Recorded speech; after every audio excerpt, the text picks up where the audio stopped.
Chapter 10. After breakfast I wanted to talk about the dead man and guess out how he came to be killed, but Jim didn't want to. He said it would fetch bad luck, and besides, he said he might come and haunt us.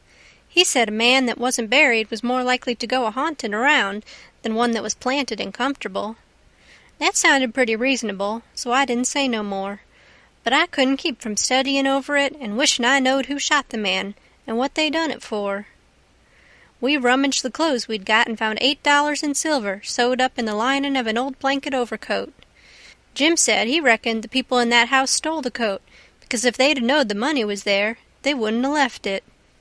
I said I reckoned they killed him too, but Jim didn't want to talk about that. I says, "Now you think it's bad luck, but what did you say when I fetched in the snakeskin that I found on the top of the ridge day before yesterday?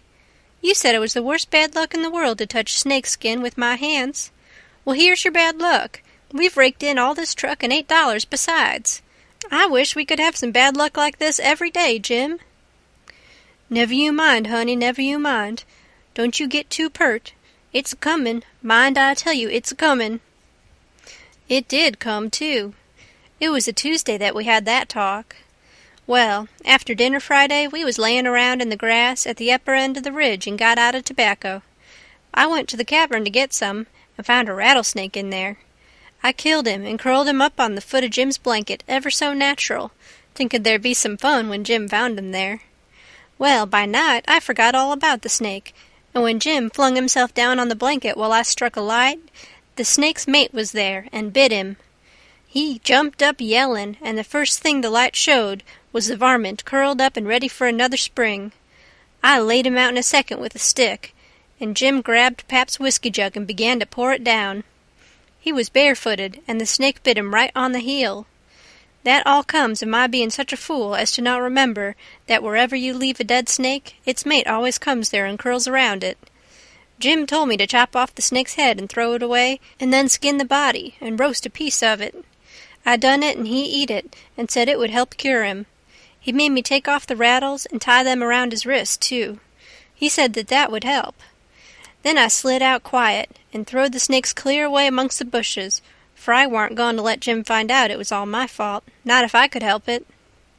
Jim sucked and sucked at the jug, and now and then he got out of his head and pitched around and yelled, but every time he come to himself, he went to sucking at the jug again. His foot swelled up pretty big, and so did his leg, but by and by the drunk begun to come, and so I judged he was all right, but I'd druther been bit with a snake than Pap's whiskey. Jim was laid up for 4 days and nights. Then the swellin' was all gone, and he was around again. I made up my mind I wouldn't ever take a holt of a snakeskin again with my hands, now that I see what had come of it.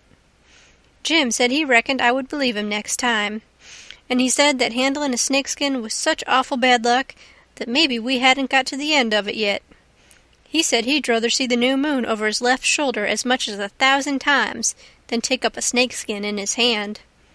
Well, I was getting to feel that way myself, though I've always reckoned that looking at the new moon over your left shoulder is one of the carelessest and foolishest things a body can do. Old Hank Bunker done it once and bragged about it, and in less than 2 years he got drunk and fell off of the shot tower and spread himself out so that he was just a kind of layer, as you may say, and they slid him edgeways between 2 barn doors for a coffin, and buried him so they say, but I didn't see it. Pap told me. But anyway, it all come of looking at the moon that way, like a fool. Well, the days went along and the river went down between its banks again, and about the first thing we done was to bait one of the big hooks with a skinned rabbit, and set it and catch a catfish that was as big as a man, being 6 foot 2 inches long, and weighed over 200 pounds. We couldn't handle him, of course. He would have flung us into Illinois. We just sat there and watched him rip and tear around till he drownded. We found a brass button in his stomach, and a round ball, and lots of rubbish. We split the ball open with the hatchet, and there was a spool in it. Jim said he'd had it there a long time to coat it over so and make a ball of it. It was as big a fish as was ever catched in the Mississippi, I reckon. Jim said he hadn't ever seen a bigger one. He would have been worth a good deal over at the village. They peddle out such a fish as that by the pound in the market-house there. Everybody buys some of him, His meat's as white as snow and makes a good fry. Next morning I said it was getting slow and dull and I wanted to get a stirring up some way. I said I reckoned I would slip over the river and find out what was going on. Jim liked that notion, but he said I must go in the dark and look sharp. Then he studied it over and said, couldn't I put on some of them old things and dress up like a girl? That was a good notion, too. So we shortened up one of the calico gowns, and I turned up my trouser legs to my knees and got into it. Jim hitched it behind with the hooks, and it was a fair fit. I put on the sunbonnet and tied it under my chin, and then for a body to look in and see my face was like looking down a joint of stovepipe. Jim said nobody would know me, even in the daytime hardly.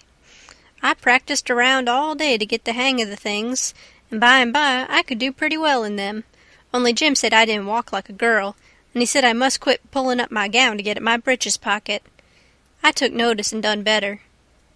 I started up the Illinois shore in the canoe just after dark. I started across to the town from a little below the ferry landing, and the drift of the current fetched me in at the bottom of the town. I tied up and started along the bank. There was a light burning in a little shanty that hadn't been lived in for a long time, and I wondered who had took up quarters there.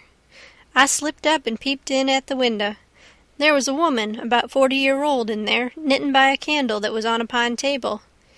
I didn't know her face. She was a stranger, for you couldn't start a face in that town that I didn't know. Now, this was lucky, because I was weakening. I was getting afraid I had come. People might know my voice and find me out. But if this woman had been in such a little town 2 days, she could tell me all I wanted to know. So I knocked at the door, and made up my mind I wouldn't forget I was a girl.